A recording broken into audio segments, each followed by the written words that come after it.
All right, just getting this set up here. Video. Capture device. There we go. All right, so this is an inactive stream.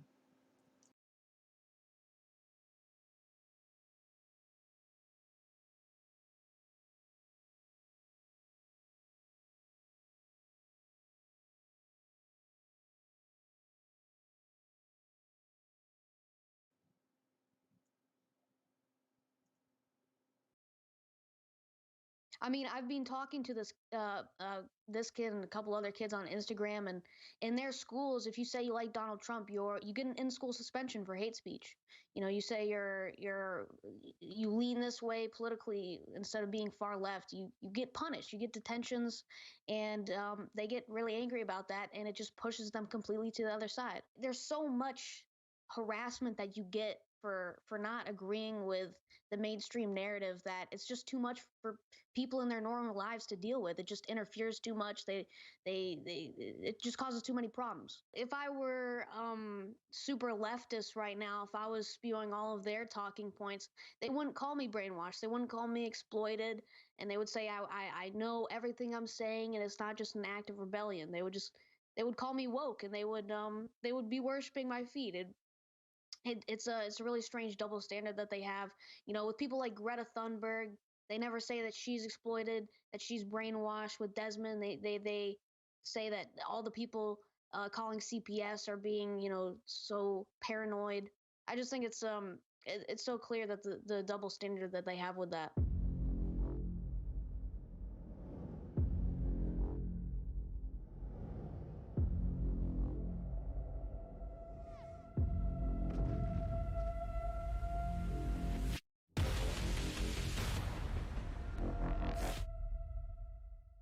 Well, I'm really glad that the crew and our lead producer, Daria, got this guest on. I had seen her work before. Very, very witty, very, very smart.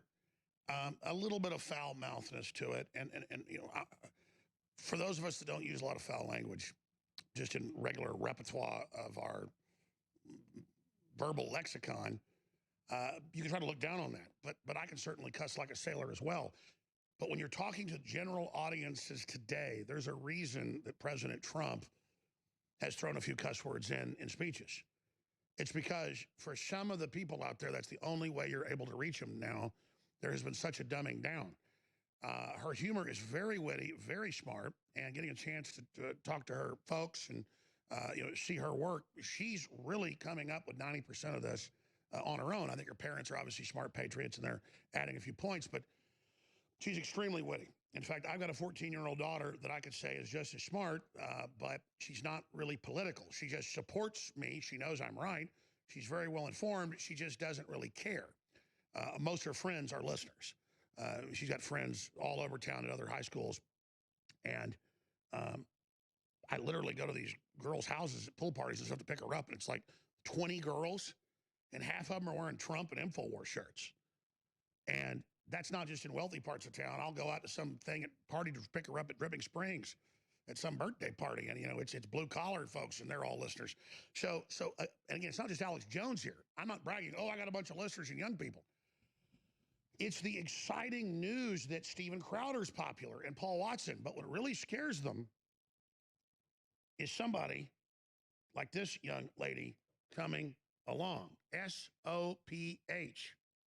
Soph, formerly known as Lieutenant Corbus, is a 14-year-old YouTube personality that has been recently dogpiled for expressing right-wing views on her channel. Her channel's gotten close to 1 million subscribers and is growing. Her latest video, Be Not Afraid, where she criticized Islam and the modern left censorship tactics that we're going to play after she leaves us, has been taken down for alleged hate speech, which is any nebulous term the left wants to invent. Along with a couple of her other videos, she's had 2 strikes. She's on the verge of being taken down. So you can have imams on there saying, your women are ours, Christ is a pig, we are taking over.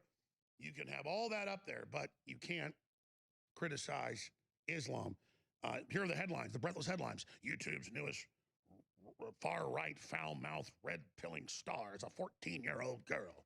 And then they blur her face out like she shouldn't be on air.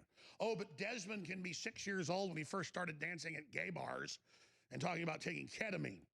Little boys can have men put money in their G-strings, but little girls can't say they don't want to put a burqa on.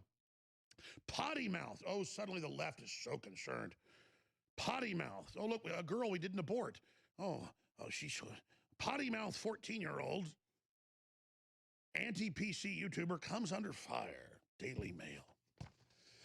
Profane 14-year-old YouTuber spreads hate and far-right conspiracy theories. You mean questioning them. How social networks are recruiting teenage extremists. Oh my gosh, The Verge. BuzzFeed, the outrage mob. Hound this young lady. That's RT. So she joins us live, unfiltered, to talk with us. And so thank you very much for coming on and tell us a little bit about yourself, the fact that they're trying to deplatform you, trying to unperson you. Wow, at 14, that's quite an accolade to have the thought police after you. Yeah, thanks. And thanks for having me on, Alex. I really love your program. I love what you do. It's awesome. And I'd like to say that you are indeed, in fact, like popular among Gen Z. Like they know who you are. You can say, the quotes that have been memed and they'll know that it's Alex Jones. And I think it is really crazy that they're coming after me so hard. They're putting me in this box of far right, even though I'm not even, grown up yet. And I'm anti-political.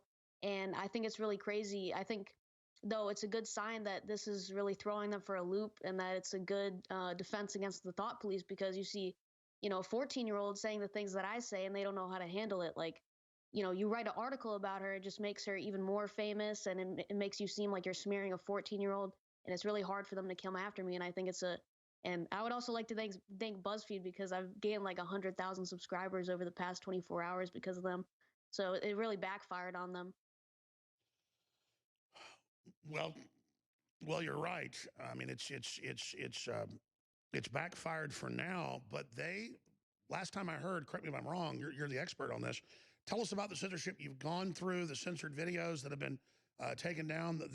There's 2 strikes, right? So you've got 1 more right now? Yeah. So I don't even know how many strikes. It's kind of a convoluted system. Somehow they're like grouping in a lot of videos into 1 strike, and they're getting me for hate speech and cyberbullying and harassment.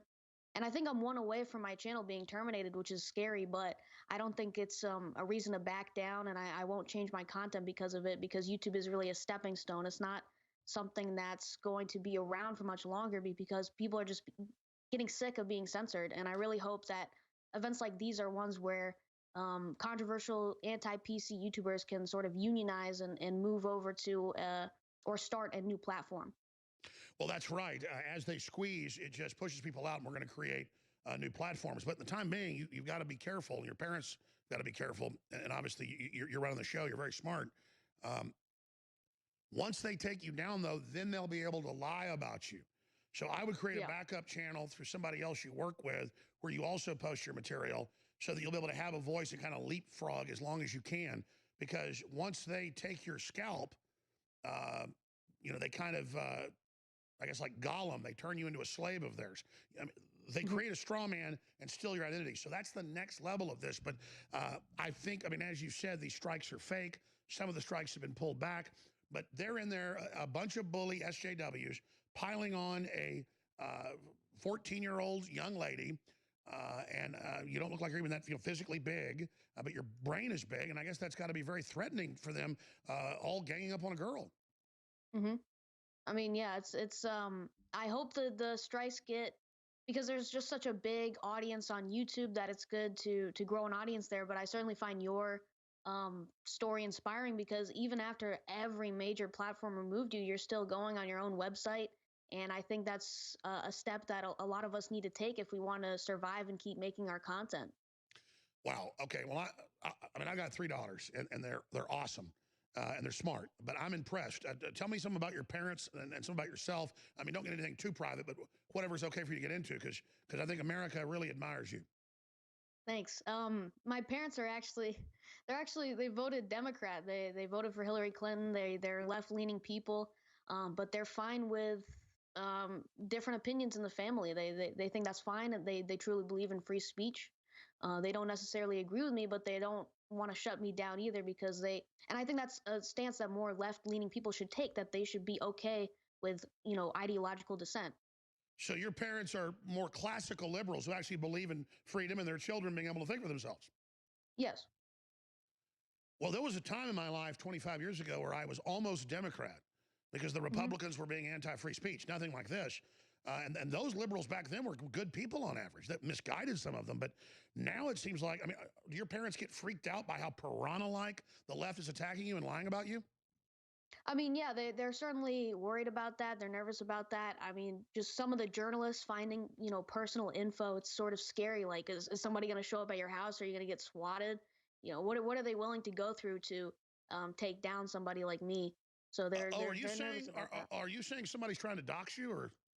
I don't know if anybody's trying to dox me, but there's been journalists that have gotten my dad's number and started harassing him, calling him a Nazi and a skinhead, and stuff like that. Really? So, yeah. Wow. So your dad has been harassed? Yeah, he has been harassed. Wow. Stay there. I know you took off school today for this. This is awesome. I am very excited about this young lady. Soph is our guest. You can follow her at Sewer Nugget on Twitter. I'll be right back. Soph, or Sophie, has liberal parents. I don't even know what she calls herself, right-wing libertarian. Well, there's a big national movement now. Hundreds of publications say take her off air. These people are thugs. They're bullies. And what they really hate is success. I want to play a few minutes of her latest banned video. And of course, I was in it. I guess that's probably one of the reasons. Because again, you're not allowed to show a clip of somebody that you support. Remember what Facebook said.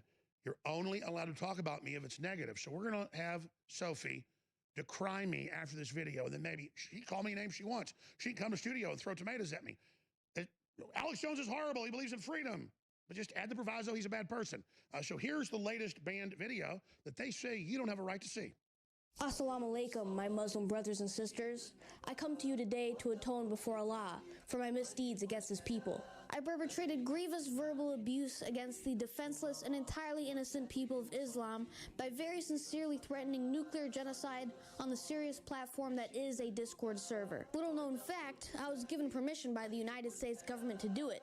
Not only did I have the codes, but the launch keys were in and the missiles were seconds away from being launched. All of a sudden, though, I received a flood of Twitter mentions telling me that the actions I described were morally wrong, a fact which I was completely oblivious to. In their sage wisdom, they proved irrefutably that my hatred was unjustified, assuring me that there is no meaningful correlation between Islam and the proliferation of rape gangs in Europe. Long story short, peer pressure succeeded in completely changing my mind, and the peacemaking spirit of John McCain inspired me to stop the nukes just in time. Since then, I've become a devout follower of the Prophet Muhammad. Suffice to say, I've been having a ton of fun. Of course, I get raped by my 40-year-old husband every so often, and I have to worship a black cube to indirectly please an ancient Canaanite god.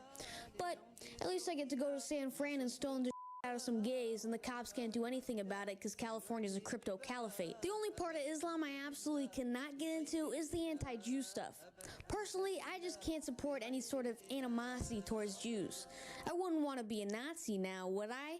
I assume most of you have noticed the policies surrounding hateful conduct on social media platforms virtually tightening a muzzle on the head of anyone whose speech eludes the narrative. They're purging their user base, using pseudo-offenses as an excuse to squeeze out ideological dissent and enforcing conformity into every internet community they can get their hands on. While the deplatforming can be partially chalked up to out-of-touch big tech CEOs who are just taking the path of least resistance, there certainly seems to be a coordinated effort coming from strident professional complainers who share an objective of removing reactionaries from all means of communication. Their job entails closely monitoring the posts of whatever online personalities they come across until one of them says something that's deemed unacceptable. When this happens, these Reddit homos speed to the scene, fueled by their lust for character assassination. If you pay attention to the identity these people put on when they do this, you'll notice it's not their conscious selves, it's a sub-personality. And since they're essentially possessed, they tend to expose things about themselves without even noticing. Because of that, it's very obvious that their behavior has been shaped by years of being humiliated and socially rejected by women. I know that reading will elicit people to accuse me of armchair psychology,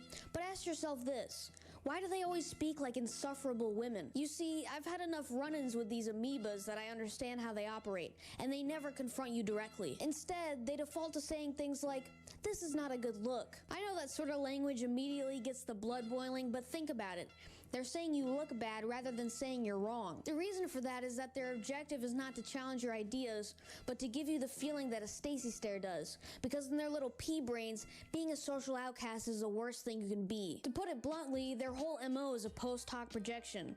They imagine themselves to be the Stacy that rejected them years ago, and their intention is to make you feel how they felt, inadequate. For example, when they say something is not a good look, ask yourself, who does it look bad to? The purpose of that little phrase is to make you imagine that there's a group whose opinions you should care about, but don't fall for it. They're powerless little prions who spend all day on the computer scouring the internet for people to harass. And there's a reason why they always defer to groups, which fits neatly into my theory. Men, in general, tend more towards antisocial behaviors than women, which is why they're not afraid of confrontation or expressing themselves in an unpopular fashion. These spiritual manlets, however, are feminine, so they defer to groupthink for everything, and their method of attacking you is saying, "You're not popular in our group, therefore you should feel bad." However, this too folds, since unlike the Stacys, they don't actually have a group they belong to. And on top of that, it'd still be meaningless, since the truth is anti-democratic. Popularity is utterly irrelevant to what's true and what isn't. So no matter how much cool guy web slang they conjure up and lob at you, they're still evolutionary dead ends who can't think their way out of a paper bag. The worst thing you can do when met with these miserable creatures is compromise. These people are vampires of fear and hysteria, so if you maintain your position and refuse to comply with their demands, they'll become increasingly upset as time goes on. Don't ever allow yourself to be silenced. These nobodies will never amount to anything more than sock accounts on Twitter with numbers in their handle, whose most powerful weapon is canceling you. Millennials kind of buy into the system. Half of them say they're communist.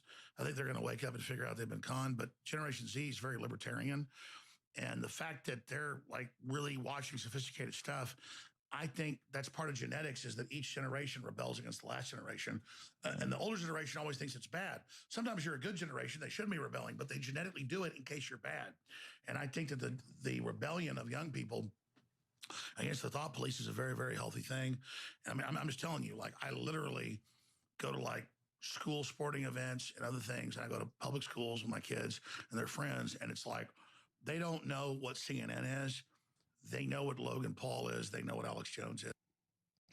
And they know who Sophie is. And they don't know why a guy that looks like Humpty Dumpty named Brian Stelter says that they shouldn't be on air. And so you call them out in this video, and you also put out that clip of me on Logan Paul, calling out the censors, calling how apathetic they are, and they want you off air. Even if they disagree with you, they shouldn't do that. They have no honor. They have nothing. And you see the Antifa videos where they're particularly single women out to attack them, and then the left defends that. Who do you think these people are, Sophie? It's mainly, I mean, it's something that I pointed out in my video. It's usually these people are not very masculine people who are doing this. Maybe sometimes they're just women, but it's a lot of guys out there that are very like feminine and low testosterone, and the way they make up for that is competing in a sort of female social hierarchy, and they try to, manipulate you and use these dynamics of, oh, well, you're not popular, people don't like you, you're too disagreeable, you're too brash, and that's how they try to manipulate you into thinking that it's not worth expressing your true opinion. And by the way, I've seen that myself when I'll be at a restaurant and like 10 leftists come over and go, "We're going to get you, we're going to kill you, or they'll boo and go, 'You're a loser, everyone hates you.' And then they'll wait till I'm leaving to say they ran me out and have like a simulated war victory, and then lie and say I attacked them and that I was thrown out, even though they were thrown out. So they also lie a lot. Yeah. And I think that's a really good example, because that's to your face, they're just playing a popularity contest, and then they pretend like they were as if they fought like men or something, when they didn't do that at all, because they can't. Why do you think they're so particularly scared of you? I mean, they are just all over, hundreds of publications saying you must be taken off the air, you're an extremist, you're dangerous, you're recruiting young people. Do they know how ridiculous they sound? I know, right? It's I've said it many times. I'm a pretty libertarian person. I don't like a lot of the political denomination, games that go on here, and they're putting me in this box. And I think it's because it just demonstrates that Generation Z doesn't like their narrative and doesn't agree with what they've been saying as of late, and they don't like to see that. They'd like, it's upsetting to them, and that Generation Z won't be like them, won't be ultra liberal. Because they're in They their don't wanna bubble chambers. see You're that. going to have the floor because you said you can do more time with us. I want to come back and get into, as Gen Z, what you're really seeing on the ground, where you think this is all going. Soph, ladies and gentlemen, almost 1 million subscribers, exploding on the internet. They're trying to ban her, saying take her off the air, mainstream news articles all over the country. We're going to go to break and come back with her in the third hour. If you're listening on AM and FM, tell people about the show. If you're watching on the internet at Infowars.com/show, get it out there. If you're re-uploading stuff, free to air. If you're watching on TV, just this is verboten info. A smart young lady who's a libertarian who the left wants to silence because she uses some cuss words. Ladies and gentlemen, that doesn't violate the FCC because the FCC doesn't run the internet. But again, the left wants to sexualize kids and have 6-year-olds at gay bars dancing half naked. But a little girl says F liberals, well, then she's a potty mouth. She's got to be taken off air. That's all coming up. Briefly. Listener supported T-shirts, books, films. That's how you fund us. We've got the new Ultra 12. It's twice as strong as Secret 12. Highest quality methylcobalamin. Not just highest quality methylcobalamin. Methylcobalamin is the best you can get. It's the highest quality of that. Double strong for 50% off. Introductory. I want you to experience it. But it's been wildly successful. We've never, even Secret 12, this is double the sales we ever had a Secret 12. People get how good a deal this is. And so I thought we'd have a 3-4 month supply. We're going to have to pull this sale in about a week or so because it'll still be months till we get more in. And it is just selling so fast at 50% off because it's such a good deal. So get in there. Get your Ultra 12. Sign up for auto ship, an additional 10% off on your next order. Cancel for free anytime. Whatever you do, take action. Get in the arena. Get in the game. Fund us, and we won't back down. All right, joining us is Soph, short for Sophia. She is the demon child, according to the left. She's used some cuss words before.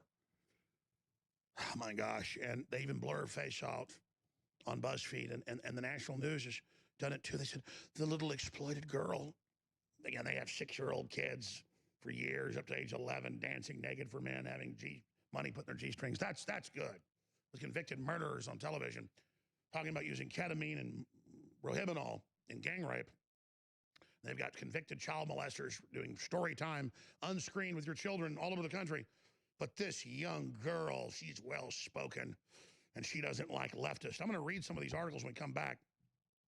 It's pretty sick, unintentional comedy till you realize they all started talking bad about her a few days ago, and she's within 1 inch of being taken off YouTube. What a group of swine. I've been asking a lot of the questions. For this segment and the next, I want you to get into your worldview, where you think this is going.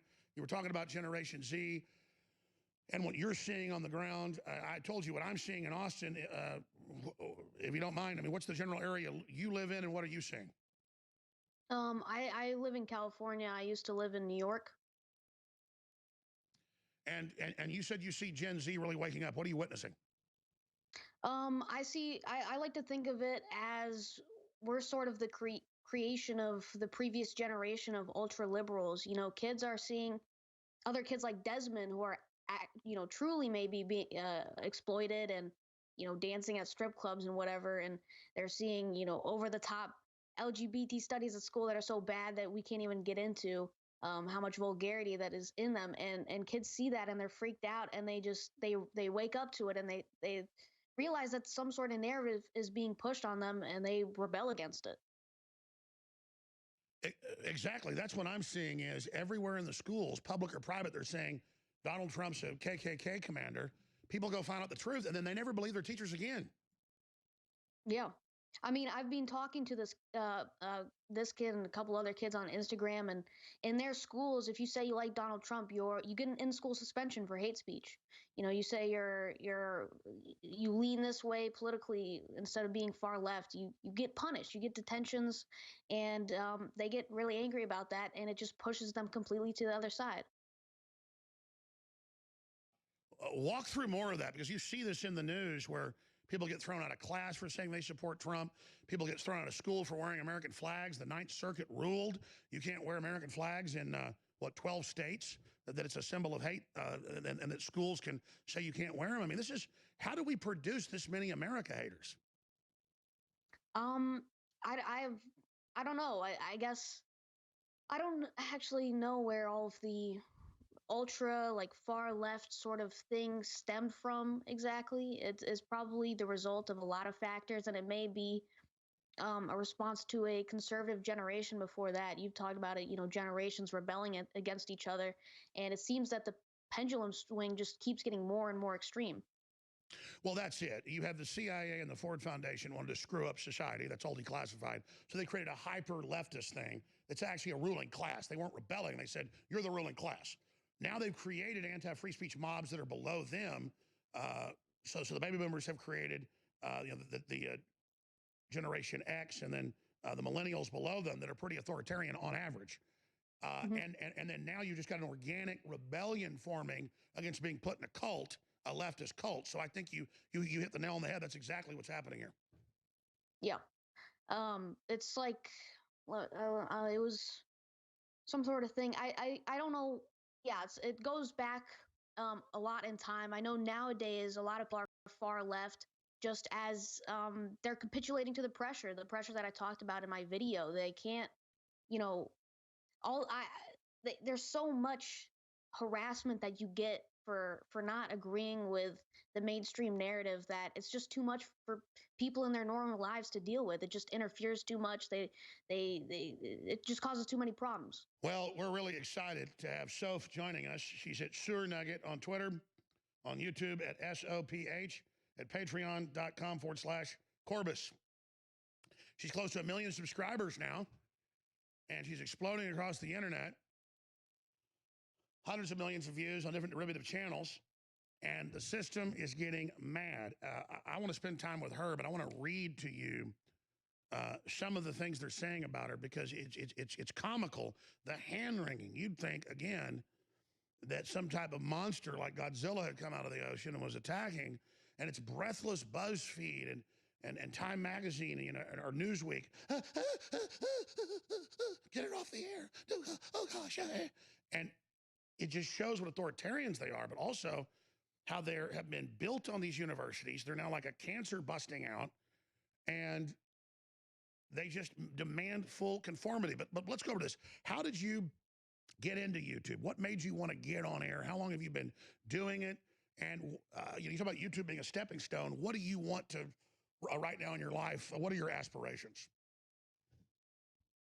Sound funny, but I got into YouTube by watching gaming videos, and mainly PewDiePie. And this was all the way back in the 4th grade when I was 9 years old. That's not even a joke. I was watching PewDiePie every day, and I figured I would, give it a shot, do some Let's Plays on my own, and I did that for a few years just for fun.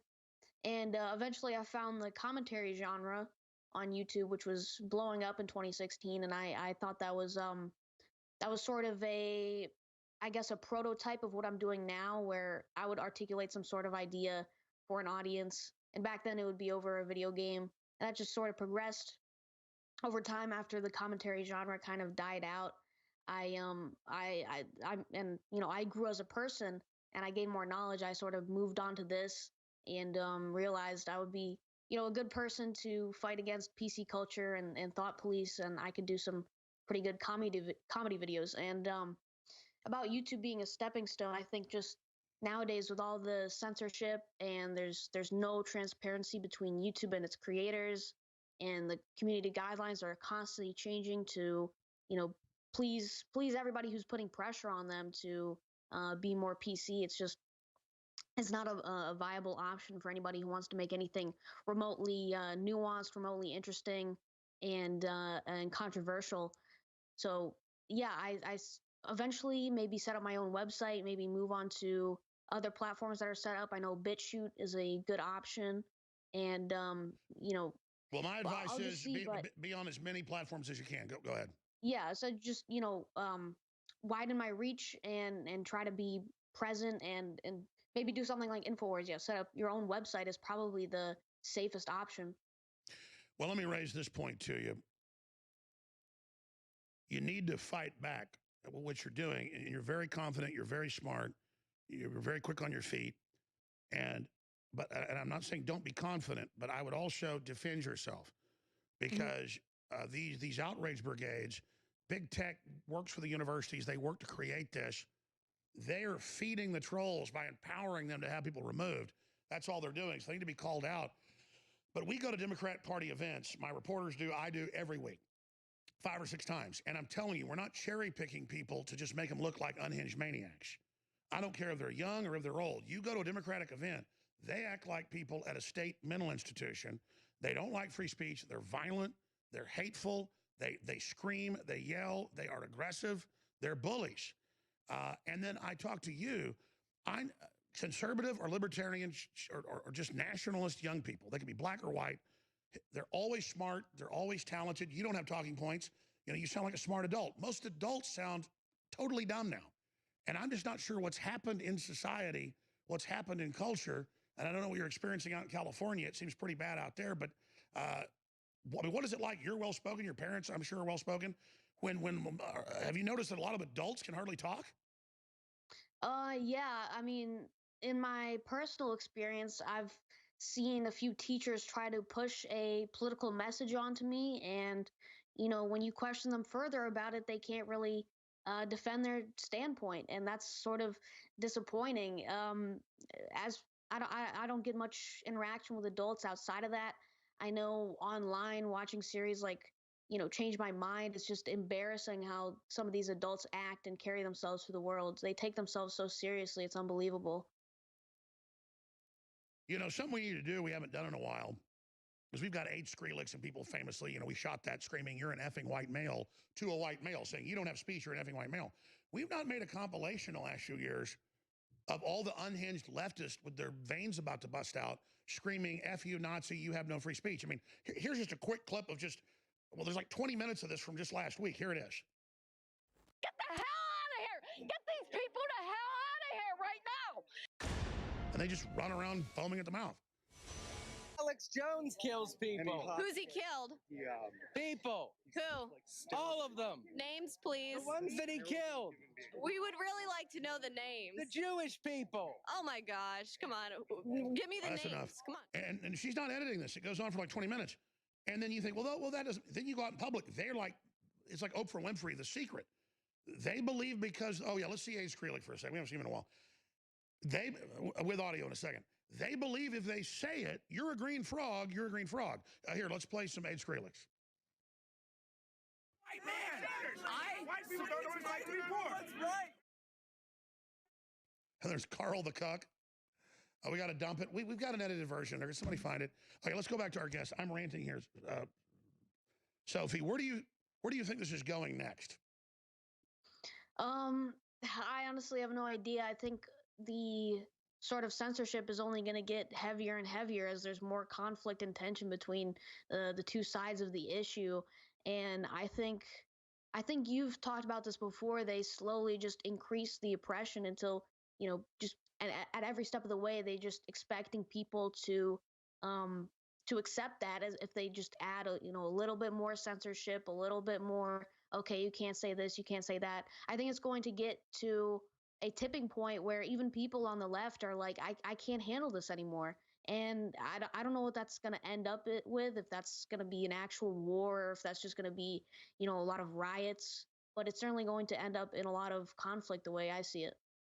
No, you're right. And Silicon Valley and the universities and the left as a group are cloistered in their own weird bubbles. They think they're fighting old Republican blue bloods who are all dead. And the average conservative isn't even a conservative. They're just a common sense pro-America person. And the weird stereotype they're projecting on people isn't intimidating us anymore. So I think this is coming down very, very quickly. Yeah. It's definitely not going to end well. I think people are very pissed off. Mark Zuckerberg said you may not say Alex Jones or InfoWars unless it's in a negative, disparaging light. So Sophie, or Soph as you're known, S-O-P-H, evil YouTube star, would you like to decry me just to follow his orders and do what he says? Yes, Mark Zuckerberg, you're the best man alive, and Alex Jones is horrible. He's stands for everything I hate. He's very despicable, and please keep banning him. Keep him off the platform.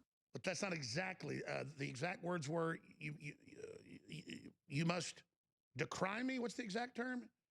You must repudiate me. Just say it exactly as he says. It's not creepy when he's got 2.4 billion people under his control that he's reading your messages in live time and saying what words you can use. We submit to him, so you need to specifically say that you repudiate me.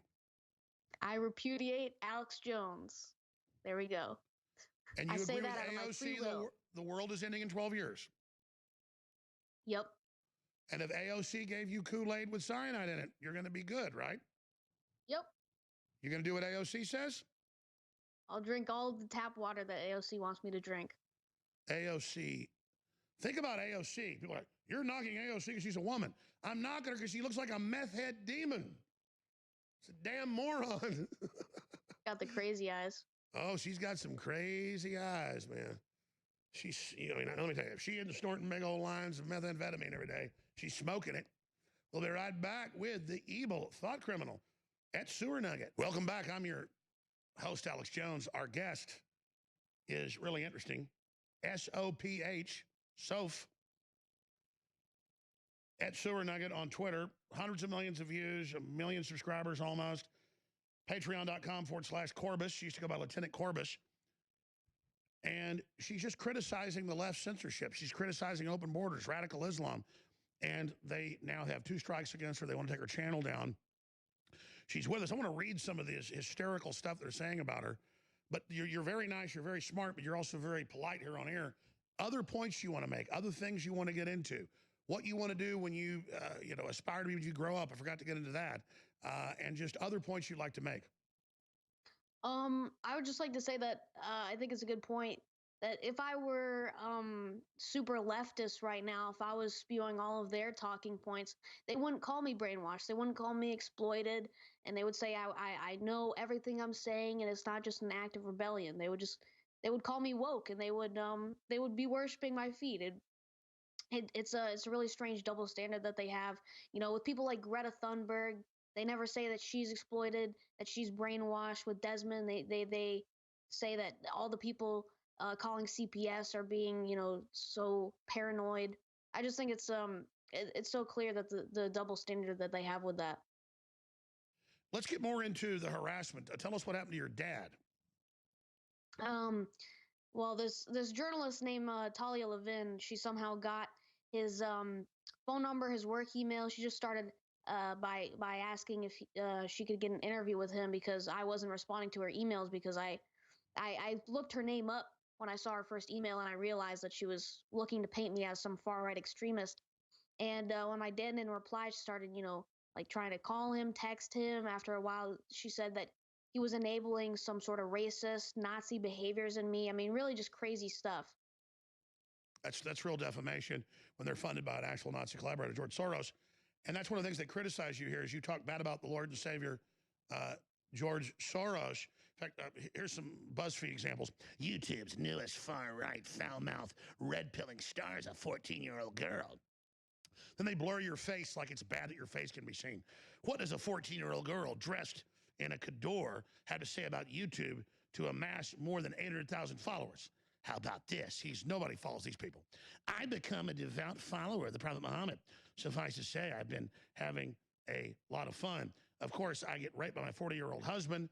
Every so often, I have to worship a black cube to indirectly please an ancient Canaanite god. But at least I get to go to San Fran and stone the bleep out of some gays, and then cops can't do anything about it because California is a crypto caliphate. Or how about this?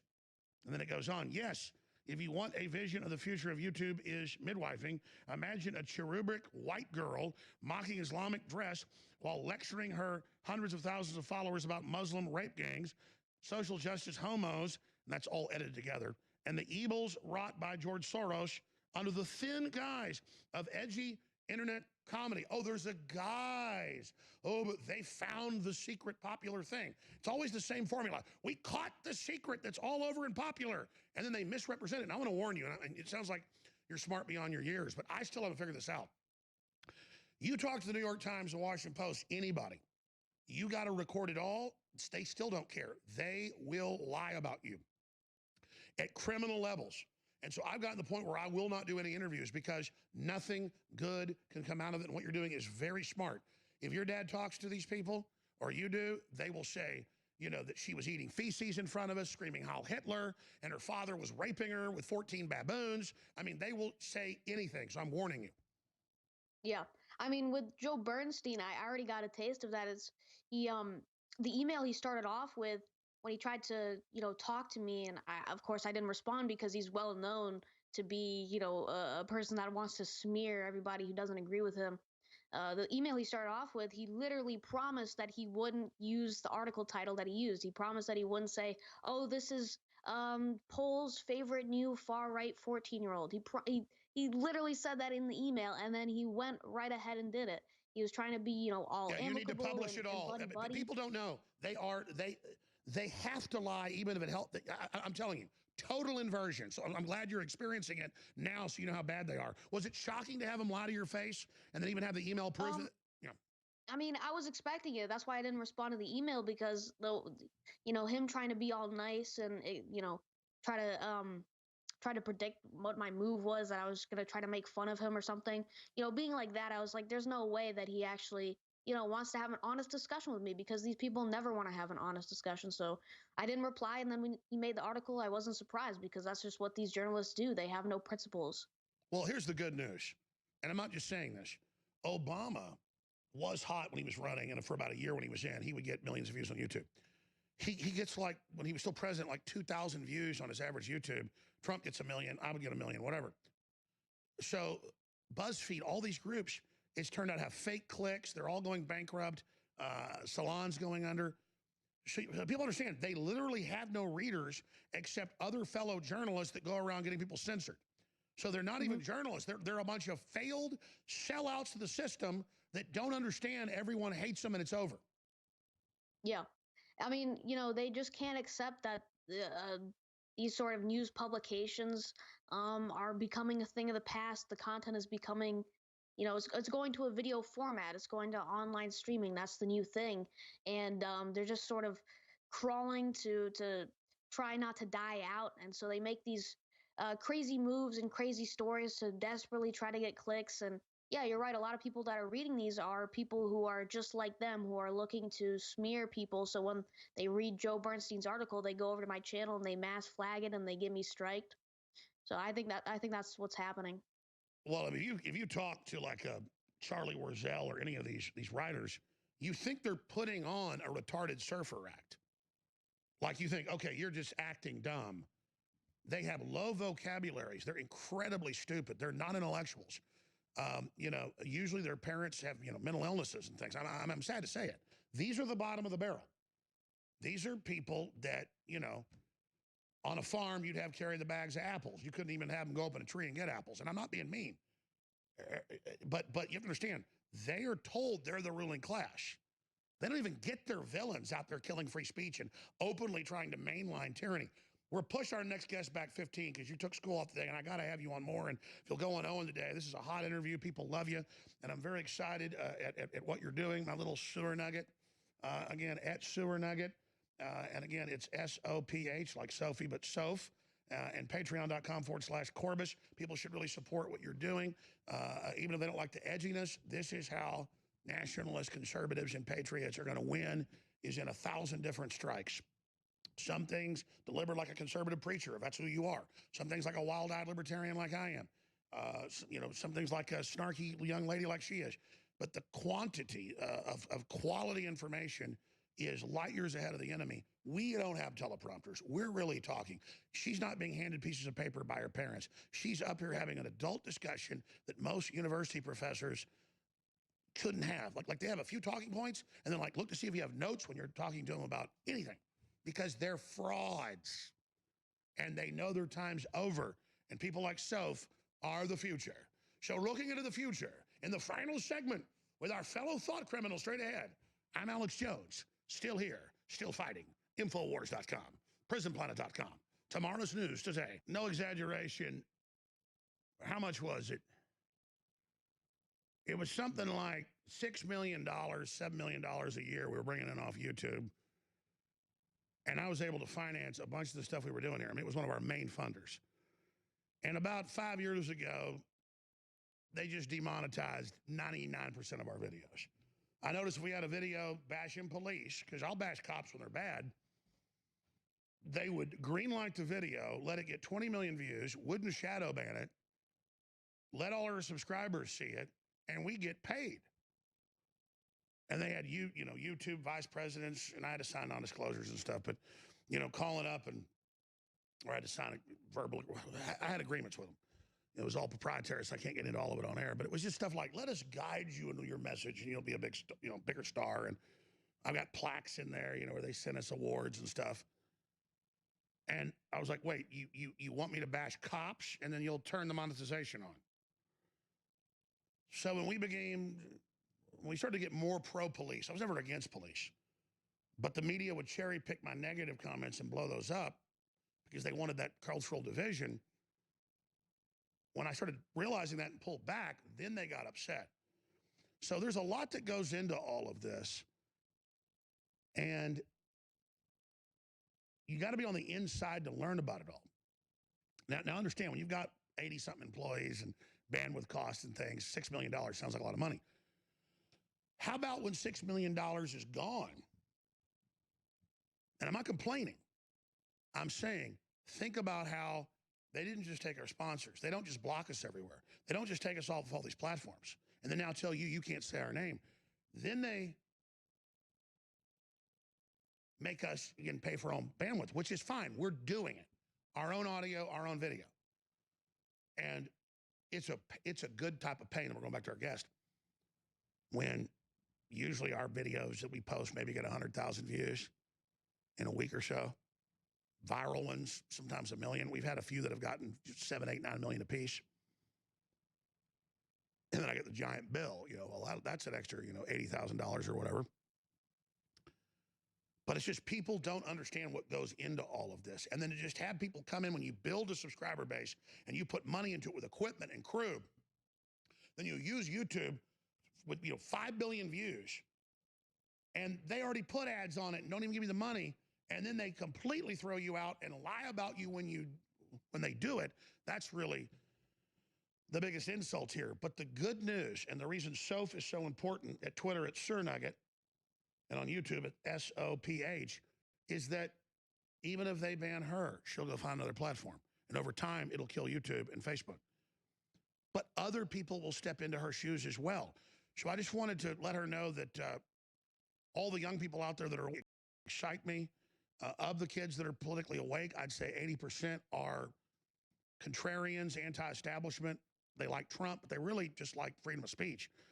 Beyond that, and are very sophisticated, are the opposite of a lot of the millennials and the boomers. I'm not saying all millennials, all boomers. I'm saying a large percentage statistically. Low IQs, lazy, stupid, ill. Got a whole stack of news about that today. Something's wrong with them. And so I see the Generation Z, who would have ever thought this, because I have children. I have 4 children, and they're all Generation Z, 16 down to 2. And the 3 that are 11, 14, and 16, they're already past Alex Jones. They're already past Donald Trump. They're already past Austrian economics. They just get it. And that's got to really scare the establishment, or maybe Soph, they don't know what's happening. What do you think? Yeah, I think it's certainly scary that you have a whole generation that doesn't go along with their narrative. And I think that's also why all these news publications are freaking out, publishing all these stories, as they realize that they're going to be gone soon. So they're trying to rake in all the profits before, the next generation is the one that, doesn't even watch them. I mean, no kid is on Facebook. No kid is watching CNN or Fox News or any of the mainstream stuff. They're all on Twitter. They're all on YouTube. They're all getting their information from there, 4chan, whatever. What happens then when they say Alex Jones is forbidden? I mean, in school or with your peers, what happens when there's a big national story, 1,000 articles, Alex Jones is a Nazi, he's been banned? What do people say? I think that pushes them farther away from the establishment, and that that spawns more memes, that makes more kids angry, and it just pushes them more towards freedom of speech, and it works maybe for the older generation, but it works in the opposite way for the younger generation. How can they be so historically blind that when you ban someone who's popular, you make them a folk hero, and they're doing it to more and more people, and it's backlashing, but they just giggle and laugh and celebrate like they're having a victory. It's bizarre. Yeah, I mean, it's almost seems like it's intentional because of Streisand effect. I mean, they should be very familiar with it by now, and just the amount of growth that I've experienced from being from having strikes and getting all these articles is insane. And I would think that they, would be aware of that, and makes me think like there's something else going on, but I don't know how that would even work in their benefit. That's because you're logical. And that's because you obviously have a high IQ. But I think these people are illogical. And let me explain something. Their internal documents have come out, their internal WikiLeaks. I've experienced 5 years of being demonetized and then just more and more taken away until now it's death threats, PIs, lawsuits, harassment. They really believe, sure, they believe up front destroying you in their eyes will give you a little bit of a supernova glow. But they think in the end, they're going to dial it all back and exterminate you and take your bank account away. So that's why they're doing it. It's a very dangerous gamble, but they've seen it work in China. And so they think that it comes down to this, Soph. I'm betting on you. You're betting on me. Your parents are betting on you. We're betting on America. I think this is going to blow up in their face. Matt Drudge thinks it's going to blow up in their face. Trump thinks it'll blow up in their face. I think it's up to us how active we are, how aggressive we are to see what happens. And I would encourage you and other young people, it's great you're doing all this online, but go out, do some stuff in the third dimension, and then put that on the internet to encourage an invasion of the third dimension. Because more and more we're caught up in silicon, zeros and ones, fantasy world. And that's fine. But I think an invasion of the third dimension needs to be led by people like you. Yeah, I definitely think that as well, and that's certainly going to be happening in 2020 with all the election stuff going on. I mean, that's an amazing opportunity for all sorts of content. And my collaborator, who's a fellow Gen Zer, we write together. He lives in Brazil. He's coming over to the United States that year. He loves you as well. And that's what we're going to be doing. We're going to be going outside. We're going to be on the street making that sort of content to encourage people to sort of, be like us as well. Soph, I just feel like you're the cavalry. Can we queue up? You guys do a great job. I always give them stuff so fast they can't do it. We don't have a soundboard in there, but we should. Well, a bugle of the cavalry call, where the cavalry comes over the hill. Because, folks, I come on the air and I tell you, hey, I go to pick up one of my daughters at a birthday party, and it's like Elvis arrived. And they're all asking me, do you know Pootie Pie? Do you know Steven Crowder? Do you know Soph? I mean, this is what's happening. And they literally aren't saying, sorry, you got deplatformed. They're like, what is CNN? Literally, CNN has 100,000 viewers on average. Soph has that every hour. Think about the arrogance, though, of these people and where this is all going. It's incredible. Yes. Play it again. There she is. Can you do like you're riding in for us? We're riding in. Salute you guys.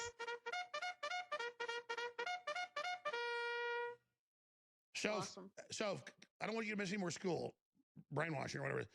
Tell your parents thanks. Come back on the Sunday show. If you can, please come on Owen's show today. We want to talk to you more. You're amazing. You're awesome. We salute you. YouTube, SOPH. God bless you. Thank you so much. Thanks for having me. The cavalry boys. How you guys doing? Good, how are you? Nice to meet you. Nice to meet you guys. Nice to meet you guys. How you guys doing? Chemicals in the water? Taking a frogs game, man. That's real, though. Frogs is real. This is true. Right up the Supreme Court here, it's not going to fire. Facebook has banned a number of prominent conspiracy theorists and alt-right figures, including Alex Jones and his media outlet InfoWars. Alex Jones, while banned from Facebook, was still on Instagram. If you looked up Joe Biden, one of the top 20 posts on all of Facebook and Instagram in the last 3 days about Joe Biden came from Alex Jones's Instagram account. Oh, God. You guys are awesome. So great. You guys be safe. Be you. Good.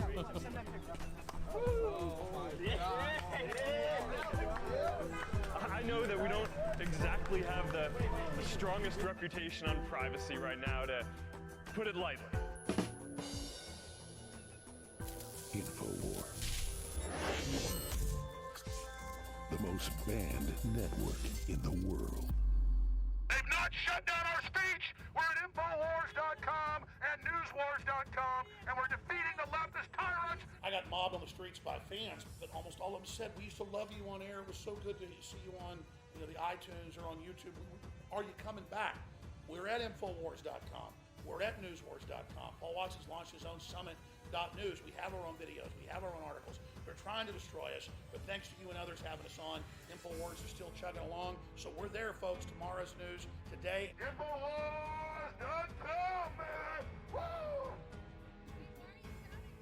Infowars.com, because that's a bunch of people out here. I'm talking about Infowars.com. I'm at Infowars.com and Newswars.com. There you go. We knew this censorship was coming forever. We have our own video streams, our own audio streams, and it's all free to air. Anybody can use it, re-upload it, do whatever you want. People go to Infowars.com and Newswars.com. That's where they find it. There's things called websites. You just go there.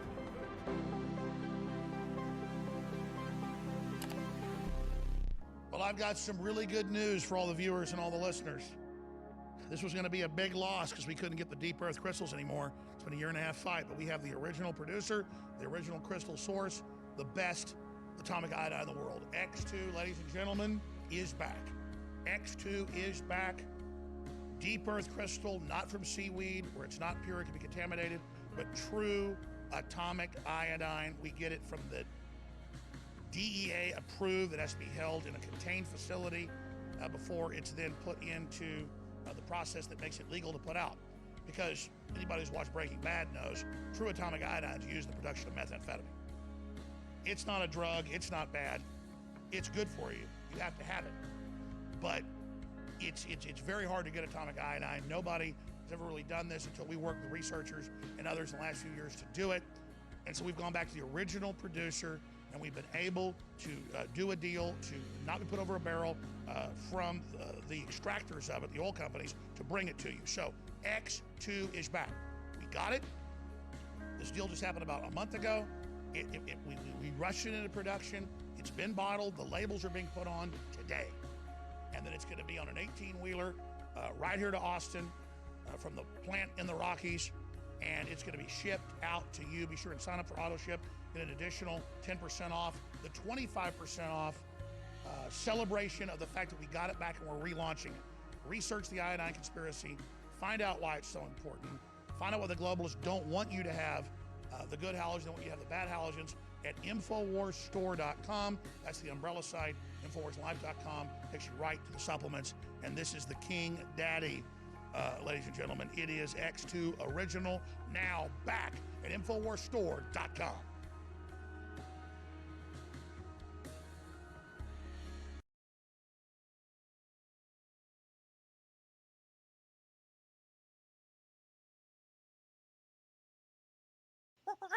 The Joe Rogan Experience. Yes. I mean, I wrote a book about Operation Paperclip, and Yeah. my God, talk about a rabbit's hole. That's a rabbit hole. It's a rabbit hole. Let's explain to people that don't know what we're talking about. Operation Paperclip was when, after World War II, the United States gathered up a ton of scientists from Nazi Germany, brought them over to America, and even Werner von Braun. They had Werner von Braun run NASA. He was a Nazi, like 100% Nazi. Good friends with Hitler type Nazi. Yes, he ran a Berlin rocket factory where they hung the 5 slowest Jews. They would hang them out front so everybody would know, like, this is what happens when you work slow. We'll hang you. I mean, the Simon Wiesenthal Center said that if Werner von Braun was alive today, they would prosecute him for crimes against humanity. Yes, they would. And that was the head of NASA. That was the head of NASA. That was the guy who got us to the moon. That was the big cheese guy. Yeah. So we were willing to put a lot of really dark things aside in order to gather up the best scientists so that the Soviet Union couldn't get them all. And they got a few of them as well. But we got how many? More than 1,000, right? Allegedly 1,400, but I would not be surprised if, the story changes and there were more, right? Yeah. But that goes back to our discussion earlier about being in pole position. I mean, that's Yeah. why we grabbed those Nazis. We were like, if we don't get them, the Russians will. I get it. And, and I'm sure the Nazis could say, I didn't want to do it. They made me. I'm a nice person. I love Jews. Well, that was part of the mythology. It was like, we got the good Germans. Well, no, we didn't. Right. We got the top Germans, and who do you think the top Germans were? Yeah. They were coveted by Hitler, Himmler, Göring, Yeah. I mean, these guys were right. I mean, there were guys that we grabbed out of the docks at Nuremberg literally to come be part of our program, Well, One of these if you're smart, you're an asset, right? I mean, that's what Genghis Khan used to do. He'd take warlords from the other side and capture them and go, listen, just come over here, bro. Come on, work for me. I'm the man. I mean, ideology aside, I'm super smart and I want that to be known. That's kind of that's the competitor, right? I mean, you cannot be the best rocket designer in the world and not want those talents, demonstrated. That's Werner von Braun's story. That's the story of all of them. And that was so shocking writing that book, because it's like, wow, huge amounts of talent, but how far will the competitor go to see their baby come to fruition? What are they willing to put aside? Yeah. Did you pay any attention to the other places where Nazis went when they escaped Germany, like Argentina in particular? Have you ever seen any of that stuff? Where they have entire German towns down in Argentina. God, right? They do Oktoberfest down there. They wear lederhosen. They drink out of steins. It's crazy. They speak German. And you're like, what the fuck is this? Like, my friend Tim Kennedy went down there, and he said he was literally talking to people, interviewing people, and they had photos of SS soldiers on their wall, and they would talk about how grandfather was a hero, and they're like, like, you're the descendants of escaped Nazis, and they put together a town down there. I mean, the way the Nazis were able to flee is I can't read enough of that. I mean, that's what Jamie and I were talking about. It's like, dark. Oh my God. And it's endless. I mean, there's so, the ones that there was a famous guy that we got. He was the Surgeon General of the Third Reich. I mean, think about that, okay? Dr. Walter Schreiber. I mean, he was such a bad dude. He was in charge of the vaccine program. I mean, you just put those words together and your mind goes really dark, right? But we wanted him because he was an expert in vaccines. And we brought him to the United States. He was the only Nazi I found of the ones, the paperclip scientists who came here, that was actually outed, right? He was outed as a Nazi. And that's because one of the investigators at the Nuremberg trials recognized him. Oh, Jesus. And he's the only one we got out of here. And guess where he went? Argentina. And lived out the rest of his life there. The show was called Finding Hitler. They were trying to find evidence that Hitler somehow escaped. It was really a bullshit premise of the show, but what was interesting is that there were thousands and thousands of Nazis that made it to Argentina and set up shop. It's throughout South America. There's a lot of Germans down there. It's kind of weird. If you can imagine me on book tour of like the kind of questions I get, because we're talking, right? Having written books about Area 51, Nazis, right? Assassins. How are you still alive? People, I mean, just last night I was at a book giving a signing, and people are like, "Is Hitler really dead?" Oh God. Right? What if he was alive? He'd be the oldest man alive. Right? Can you imagine? He was probably like, how old was he during World War II?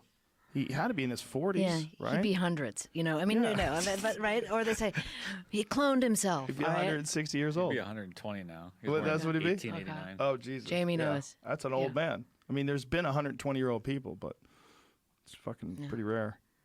Yeah, so Operation Paperclip was not even publicly acknowledged until, what was it, like the 90s? Like, when did it become public? I think it was through the Freedom of Information Act, was it? It was this very intrepid journalist named Linda Hunt who... Shout out to Linda. Yeah. I mean, she broke the story. That's what's amazing. I mean, as a journalist, you're always writing on the shoulders of those before you, right? And she had it really hard because she did a Freedom of Information Act request, got all these documents that no one had ever seen. And then the government sent her a bill for $125,000. and she had to spend a lot of time. This is For what I what? understand. I never interviewed her, but for Xeroxing fees. What? Yeah, I just love that detail because it's like it's such a covert way of getting someone to stop. It's like, okay, here's the information, we had to give it to you, but now here's your bill. Imagine if the government's coming down on you for 125 grand. Yeah, see, You're that would make me uncomfortable. want to call a bunch of rich people and go, hey, let's all just donate $1,000 to this lady. And it's a different world now. You could do that. You could do a GoFundMe campaign. 100%. But my God, in the 80s and the 90s, you were Right. just like out on a limb. Yeah, they would crush you financially. Right? We actually had this very same discussion yesterday with my friend Phil Demers, who's being sued by Marineland. And because of, he was a walrus trainer and trained orcas, and he's showing how Blackfish? horrific. It wasn't Blackfish, Okay. that's SeaWorld, but it's SeaWorld is actually, the way he says it's a day in the park compared to Marineland. Marineland's a Oof. horrific place in Canada. Ooh. And anyway, they have been trying to squash him with legal fees by dragging out his case. But we set up GoFundMes, and all his legal bills get paid for from people that want him to win the good fight. And this is an option today that wasn't available to Linda when she was exposing this. Exposing Nazis. $125,000. You assholes! Like she should sue them for misappropriation of funds. Like, does it cost you really $125,000 to print those things out? If it does, you guys should be in jail. Like that's like Right. with like those $10,000 hammers that they have in the Pentagon. Yeah. Yeah. So she gets all this information, and does the government immediately acknowledge that they imported these No. Nazis? No, I mean, she wrote the first book, and it was just stunning. And you know, What year was this? Late 80s, early 90s. Okay. And, you know, then more gets revealed because they gave her a certain amount. I mean, I filed a bunch of FOIAs. There was releases. I went to Germany. FOIA meaning Freedom of Information Act, yes. Then I went to Germany and looked in their archives with like a fellow, a German PhD who had, you know, real access to stuff and was able to translate for me while we were there looking at this stuff. I interviewed a lot of grandchildren of Nazis and children of Nazis. And, you know, I mean, this one extraordinary, oh my God, there's a guy, I told you about Schreiber, right? I'm on the narrative level, humans acting, I'm so interested in rivalry and competition, right? As a concept, because this is what America does to be the best, and also as humans, right? Because people are like that, they're built like that. So the Nazis had rivals amongst themselves, and Schreiber's rival was Dr. Blum, who was in charge of the biological weapons program for Hitler, okay? And Blum had a son, and Blum was prosecuted at Nuremberg. You can see a picture of him with a big dueling scar. You know, he was a bad dude. He was had a dueling scar? Dueling scar. Duel like a sword duel? Sword fighting. It was like among the Nazis, they would duel with one another when they were younger students. And then they would pack the wound with horsehair to make it even more pronounced because it looked ferocious. Really? Look, pull up, Jamie, pull up. I got a couple. What's his name? Well, you can pull up Dr. Blum, Blme, but also Look at that big ass scar on his right? face. And also you can pull up Kurt Debus, who was the director of our JFK Center. He was NASA's von Braun's number 2. He had a huge dueling scar, and yet when you look at there he is right there. Knowing what we know now, it's like, come on, you're trying to tell me that guy's not a hardcore Nazi? So those guys had dueling scars on their faces. Yeah, you see him? How often did they duel? Well, when they were Did in they college. do it to the death? No. It was like on guard, you know, and then like they would fencing. Fencing. Oh, this guy had it too. Yep. How did they not get poked in the eyes? Oh, I guess that was the gentleman's rules. How do you listen? You go in for the cheek, you hit the eye. Like happens all the time. I mean, they must have cut a lot of eyeballs out. I haven't seen any photographs of missing eyeballs, but there's a lot right on the cheek. So maybe that was the whole point. It was actually just a bit for show. Oh. Right? How weird. But it was a badge of honor. It was for a badge of Russians, honor. Yeah. There's more. But wow, so they all had it on their face. Yeah. It's all in the same spot, dueling scars. Yeah. Wow. So imagine they wanted to have these scars. That was Jesus Christ. Oh, they had goggles on. Oh, there you go. That's how they didn't take out the Academic eyeballs. fencing, it says. Academic fencing. So what they were essentially doing, they were having fencing matches with real swords, not with ones with tips. Okay. Wow. And cutting their faces up. Fuck, man. Oh, Jesus, look at this guy's face. Yikes. Wow. Dueling cults. That is crazy. So when you consider like that people did not know about that, and then you've got these Germans walking around America as part of our space program and our science programs, and these are the good Germans. I mean, now you really have to say to yourself, come on, guys. They were all Nazis. Right? Big ass fucking scars on their face. Absolutely. Wow. Oof. That's dark, like man. OG Fight Club. Yeah, right. OG. Don't talk about Fight Club. Super OG. Yeah. God, that's crazy. Wow. So I go to interview. Sometimes you, as a journalist, you can get amazing information from. Look at these guys. Oh my God, they're sliced up. Badge History of of honor. European martial arts. Yeah. What the fuck? Well, I mean, that is a martial art. I mean, it's an art of war. It really is. Sword fighting is a martial art. I mean, many martial arts have weapons. Ugh. Sorry. So you go to interview these people.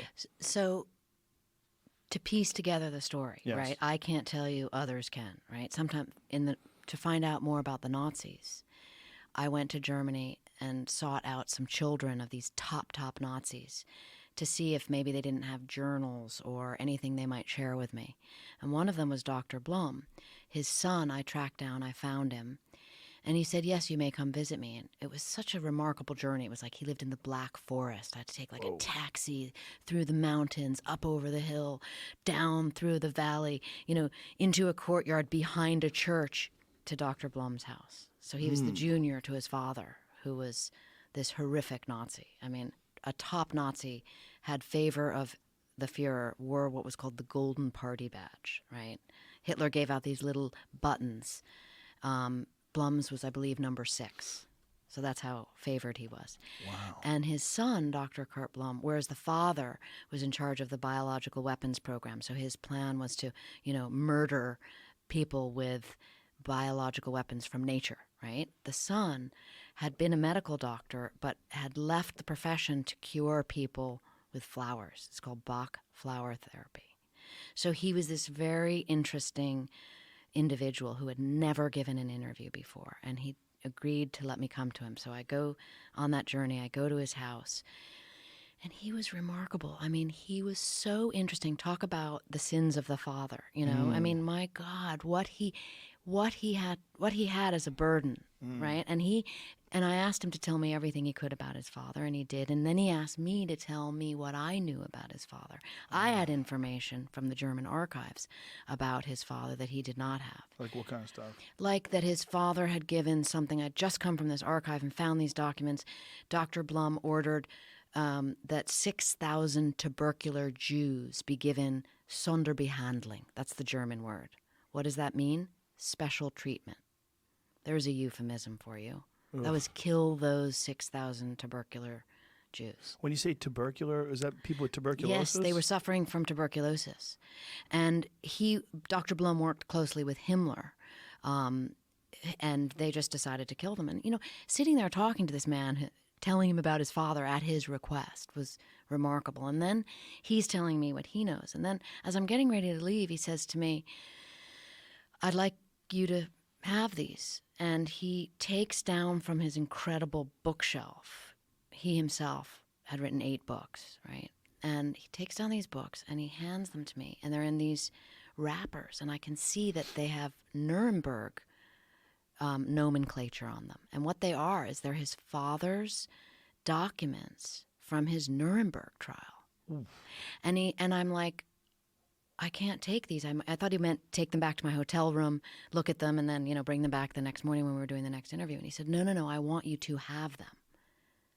And I was like, I can't have them. And he said, I don't want them, and you should have them. And he gave them to me. So I had this stack. So I was like, on my trip home, it was so perplexing because I threw out all of my clothes. I was like, screw the clothes. I mean, I travel with a carry-on bag, right? So in my carry-on bag, all I have is this Nazi paraphernalia Oh, that was Jesus Christ. in Germany. That is Dr. Blum's, Oh, my the God. Deputy Surgeon General of the Third Reich's documents from Nuremberg covered with swastikas. Oh, my I mean, God. he was acquitted at Nuremberg based on all these documents, okay? And by the way, based on human experiments. And I'm at the airport and I realize suddenly, oh my God, swastikas, like this is illegal. If they go through my bag, I'm going to be arrested. I'm carrying these incendiary. Right. Do you have any copies of your book on you? So you I can hadn't say, written I'm it a yet. journalist, but Oh, other yeah. books. No. I was just Oh, like my God, holding you my gotta breath. have I was at least one. Joe, I was sweating almost as hard as I was sweating at the beginning of this interview. Right? I think you're sweating harder. I was. I went through, because, I was like, wow. I went through, no problem. Got home. I have them in my office. So they didn't check anything? Nope. They didn't say boo. Ooh, lucky you didn't go through Israel. Well, you know what? It's not, the swastika is not outlawed there, but it is Really? in Germany. You may not have any Nazi paraphernalia whatsoever. In fact, my paperclip book, which has a swastika on it, had to be redesigned, the cover for the German publication. And it just has like broken up images of the Nazis because you cannot reproduce that image in Germany. I'm not pro swastika, but it's so strange that we've given so much power to this design that you can't even see it. It used to be there's a temple out here that I believe it's a Hindu temple, and it was a part of Hinduism. That this swastika predates World War II. It predates the Nazis. It predates their sort of reclaiming of it. And this building that was built out here in I think it was built in the 1920s, has swastikas on it. There's a big plaque explaining why there's swastikas on it. I know they have it at a different angle, right? Yeah. But I mean, talk about branding, right? know, I mean, my God, and the Nazis were, kings of that. I mean, they were not all. only that, the mustache. That guy killed that mustache. There's not another thing like that. But he didn't kill the dueling scar, right? Right? That could come back. Do you think? No, not after your show. What do you But have? see, 4 million viewers? Probably. Right? But people don't think about it that way. They don't think about the dueling scars being a Nazi thing. No, that's what I find remarkable, right? They really did, don't. But the Nazis did. The Nazis did. And then you look, there's an amazing photograph of JFK, Lyndon Johnson, Kurt Debus sitting at, for a launch, a moon launch. And there's Davis with his huge dueling scar. And I'm like, and their position was, oh, he's one of the good Germans. Well, that culture was a culture of ruthlessness. I mean, it was even the good ones. There he is. Yes. Good job, Jamie. Look at that. Can you believe that? Scar on his face. They still give out an award, by the way, that's called the Kurt Debus Award. And I rang them up and said, like, why are you guys giving out this award? He was a hardcore Nazi. What do they say? They were like, they've hemmed and hawed, and I finally said, well, at least tell me what you say to people who ask that question. You know what they said? What? No one's ever asked us that question before, Annie. Well, they will now. Jesus.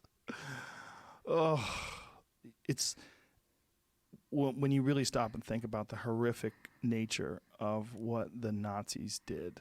I mean, how inhuman it was, how crazy it was. Like, that had to permeate the entire culture. There's no good Nazis. There was not one. Even one of them that was looped into that had to be responsible for some awful, awful shit. I mean, Einstein said it the best when he said, you could have left. Like, people who could have left should have left, right? Well, do you know the story of Fritz Haber, right? The guy who Yes. I mean, he wound up having to flee, and he's the guy who created Zyklon gas. And he's, he created Zyklon A, which had smell built into it so that it would warn you when you were using this pesticide. And then the Nazis turned it into Zyklon B, where they removed that element that added the smell and just this odorless, horrific, poisonous gas that they used to gas the Jews. And he was a Jew. I mean, then when you think about it, he was no longer useful to them because when they figured out he really was a Jew. Yeah. And Well, they shipped once him World War II came around, see, he was a part of World War I when they first started using gas. And there's a great Radiolab podcast about it. I think it's called The Bad Show. But anyway, what essentially it says is that he was up for the Nobel Prize at the same time he was wanted for crimes against humanity. Because he was up for the Nobel Prize for creating the Haber method of extracting nitrogen from the atmosphere, which was used for fertilizer, which to this day they say 50% of the nitrogen in human bodies was created by the Haber method. So what you get from food, from vegetables, like that nitrogen, 50% of it at least, is coming from this guy's method, who was a scientist, who was a Jew, who was working in Germany before it became Nazi Germany, and then was the guy who figured out how to use gas on people. It's a dark. His story is a dark tale. story. I mean, he died looking for medical treatment because he had to flee Germany, and he's had a bad heart. And he died on the road trying to get to Switzerland. I think it was Switzerland. Yeah. Yeah, it's. I mean, Nazi Germany is like the pole position taken way too far. Right? And that's what's remarkable, that the Pentagon was like, okay, but we can learn from this. Mm-hmm. And there are elements that are dark in that. Well, it also comes out of the devastation of World War I, right? The economic devastation, the defeat. The Germans are in this terrible state overall in terms of their morale. And then along comes this charismatic psychopath that is just really good at screaming. To this day, I don't speak German, but to this day, when you watch that guy scream and yell at all those people and see them respond, it gives you chills. Like that kind of charisma, that kind of influence that someone has, where they can do that in front of thousands and thousands of people and everyone's goose-stepping, and it's like, woo. To see, we're very fortunate. There's not something like that right now. And our forefathers and our grandparents and whoever fought in World War II, if it wasn't for them, who knows where this world would be right now, because that was a literal evil empire straight out of Star Wars. I mean, that was like the Sith Lord.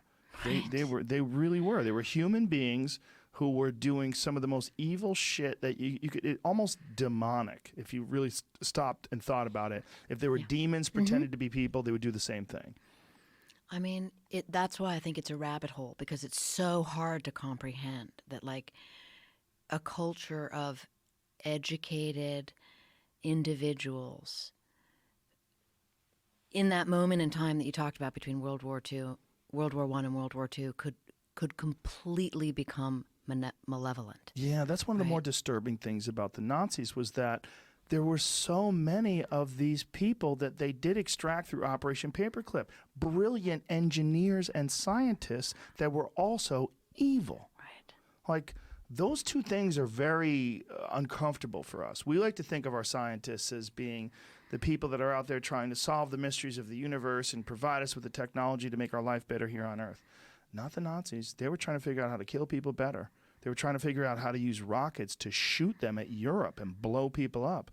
And it's one of the more telling and horrific times in our history when you because it's one of the more horrific ones that we have footage of. Because we don't have footage of Genghis Khan. Right. We don't have footage of Alexander the Great. We have stories and tales of Napoleon and some photographs and drawings of dictators, past and present. But we have a lot of footage from Vietnam. We have a lot of footage from World War II. We have a lot of footage from modern wars. And out of all of them, the one that scares us the most, scares me the most, is World War II. Do you think those scientists, when they came here, because this is I could not figure this out even after writing that whole book.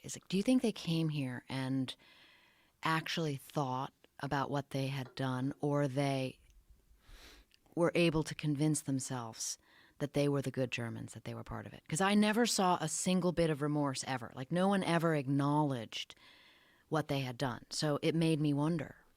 I guess results vary, right? I mean, I think there's probably two people that go through the same thing, and one person has no problem with it, and the other person literally can't sleep. I don't know. It's a good question. It would be interesting to interview them.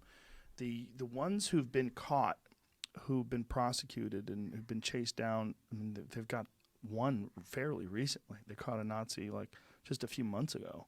It's one of the last ones. He was in his 90s, I believe.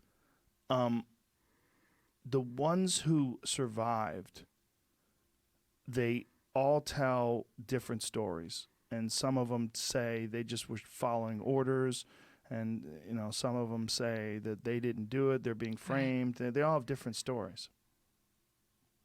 It's one of them. You write a book about that, or you think about it, and you kind of you go down the rabbit hole, and then you have to ask yourself, what does this mean? Or it's too dark, right? Yeah. And so I asked that question to a Auschwitz survivor, okay, who I wrote about in the book. His name was Gerhard Marschowski, and the reason he survived Auschwitz was because he was taken over to the labor camp, which was called Buna. So it was a rubber factory. And it was led by this truly evil man named Otto Ambros, who became part of Operation Paperclip, okay? After being tried at Nuremberg and being convicted of mass murder and genocide, right? We got him out, and he worked for us. Really? You got to read the story of it. I mean, it's just astonishing. Otto Ambros, right? So they extracted... He was a chemist. Oh, my God. Right? But he was... So Gerhard was at Buna, this factory, this rubber factory.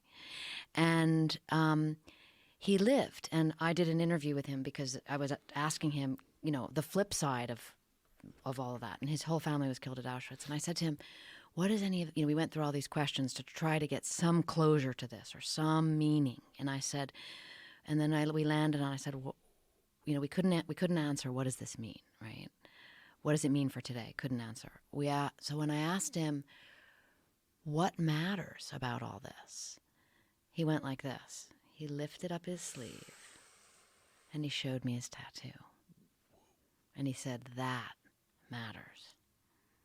And I have that image seared in my mind. I had never seen a tattoo from Auschwitz before, and I have not since. And it also made me think, because I thought, he's going to die soon, and he has died since. And then that tattoo's gone. So all you have is the exchange of information and people talking about it. Yeah. The eyewitnesses die. How did they get that guy out of Nuremberg?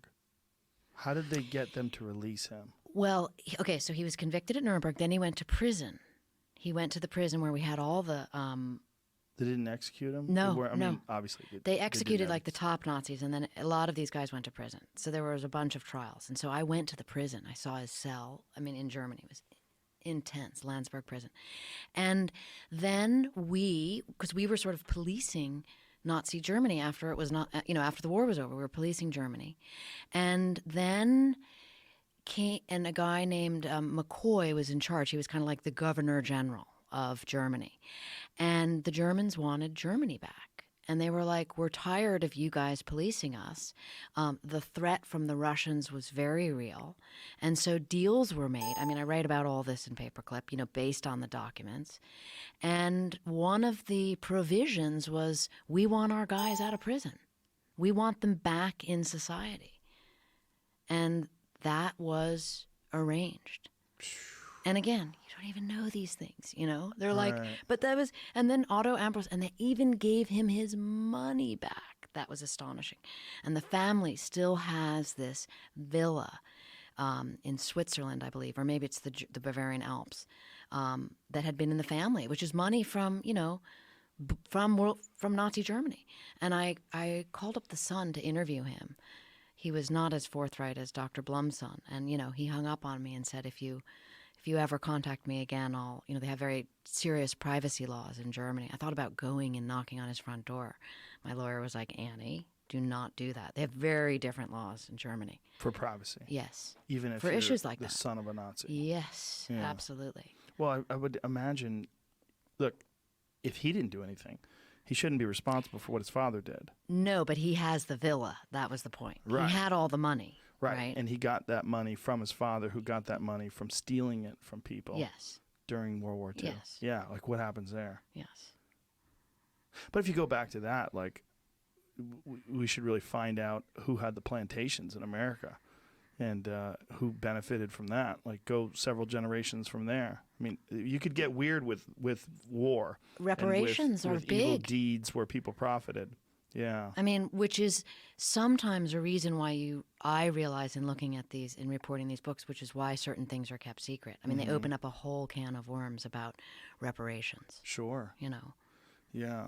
Wow. Was Operation Paperclip, writing that book, was that one of the most disturbing ones for you? Dark. I mean, that was so dark. My husband is amazing. He's Norwegian, right? And Norway was occupied by the Nazis for 5 years. Like, people kind of forget that. But he grew up there, and his mom, was a grade schooler and was really impacted, like didn't go to school for 5 years while the Nazis were there. They were going to breed with the Norwegians because they were such lovely Aryan people, right?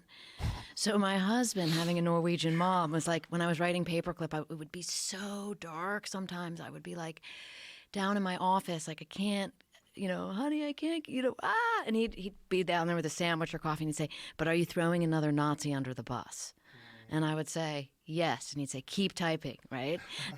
And then I realized, well, wait a minute. The neutral journalist has to really make sure that she's not just throwing Nazis under the bus without really good reason. And so when I was in Germany at the archives, I went to Dachau, the concentration camp, and I asked the lead archivist if I could come and see the worst possible photographs that no one wants to see. And he said, absolutely. And I didn't write about them in the book because I didn't want to subject people to that kind of horror.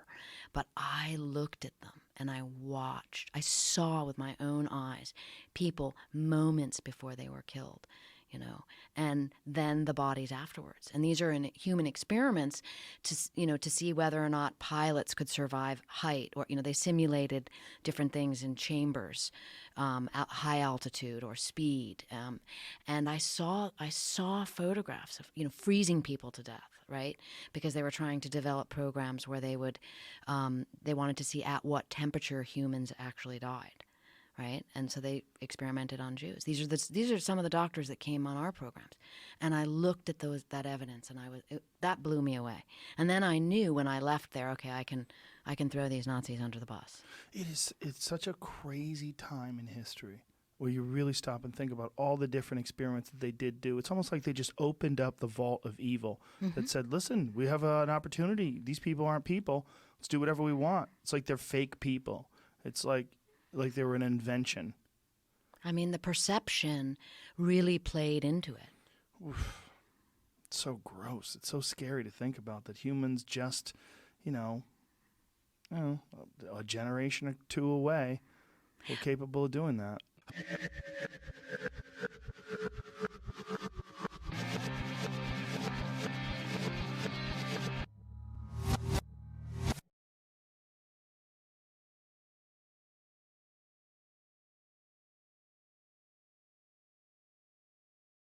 So you want to be a web developer? Check this. Go to lambdaschool.com, sign up, pay nothing up front. That's right, nothing. Classes begin. Start coding, attend live lectures, learn HTML, CSS, JavaScript.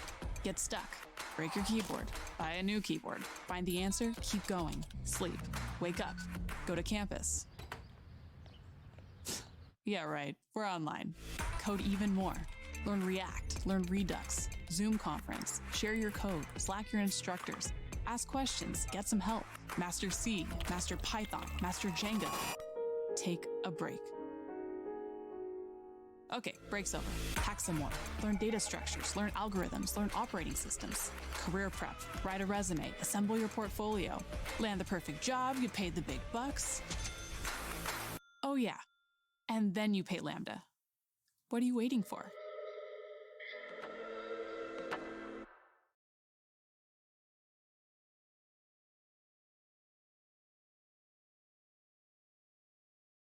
I'm creating my Wix site. You think you already have a stunning website? That's cool. You're welcome to skip or create your site now at Wix.com. There are hundreds of beautiful templates to choose from. And every part is completely customizable. I'm professional and my website should be too. I just need to pick the right image. Okay, that's perfect. Wix Video is an awesome way to showcase your work. It's perfect for my reel.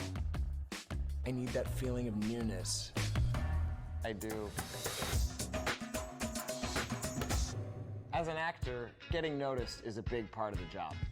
With Wix SEO tools, most users rank on Google's first page. Now, for all you casting directors trying to get a hold of me, a contact form using forms